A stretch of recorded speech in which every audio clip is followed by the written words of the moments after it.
Protesters have been burning barricades while police have fired tear gas near the French city of Nantes. That's as a standoff by environmentalists continues for a second day. Police have been trying to evict protesters from their camp, and RT's Charlotte Dubinsky was caught up in the action. You can see that we've just had tear gas fired into this camp as they're trying to move the ZAD demonstrators away. And that's because just in the foreground, a bit difficult to see behind some of the smoke, are some of the structures that some people have been living in. Some protesters have been living on this site since 2008. They say it's their land and they want to stay. And we've been speaking to one young mother who's got a 15-month-old son who's been living here for 7 years. And this is what she told us about her thoughts on losing her house, which looks like it's next in line to be demolished.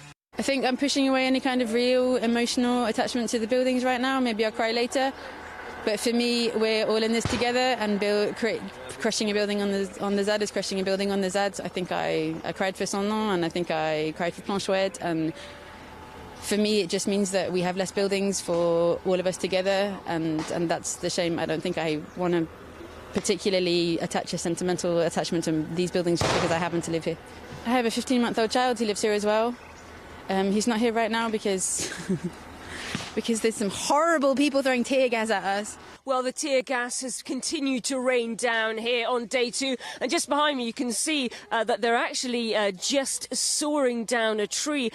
Anything that they can do, they're bringing doors in now. Anything they can do to barricade themselves in from the police to defend this land that they say is their land to defend.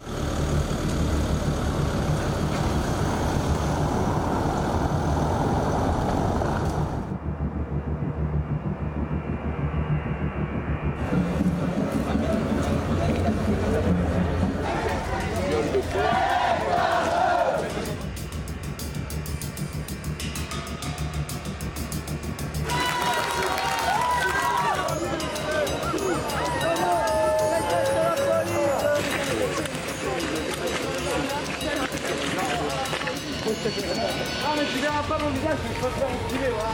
Salam, sale bâtard! C'est moi nombreux! Et la primo, ils étaient plus chauds! Police are just about 100 metres down in the distance, ready there and waiting for whether they're going to charge forward.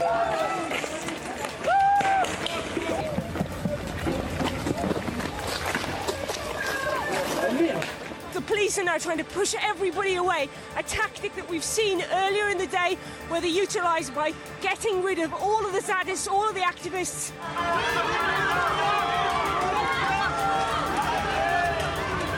Well, the protesters are so desperate to hold on to this ground. There's one person behind me who's actually just grabbing at small pebbles and mud to be able to fling that at the officers. We actually saw some people flinging mud directly at officers yesterday. We're just going to try and get a little bit closer down. You might be able to see somebody there, one of the Zadist activists, throwing projectiles. This is bottles, glass bottles, plastic bottles, as well as bricks towards the CRS. And there you can see we're getting some things thrown back at them. That would be some tear gas going off there, Dan. You can hear it. It's quite loud. It's very leery, and that tear gas can reach really far, probably about 150 metres when it is fired. The police, the CRS, have a lot of work to do if their aims to raze this entire site is to take place. It's unlikely it's going to be finished today because the ZAD resistance is very strong, but we know that the force of the police is also there. Around 2,500 gendarmerie are here, and that the government is determined this will be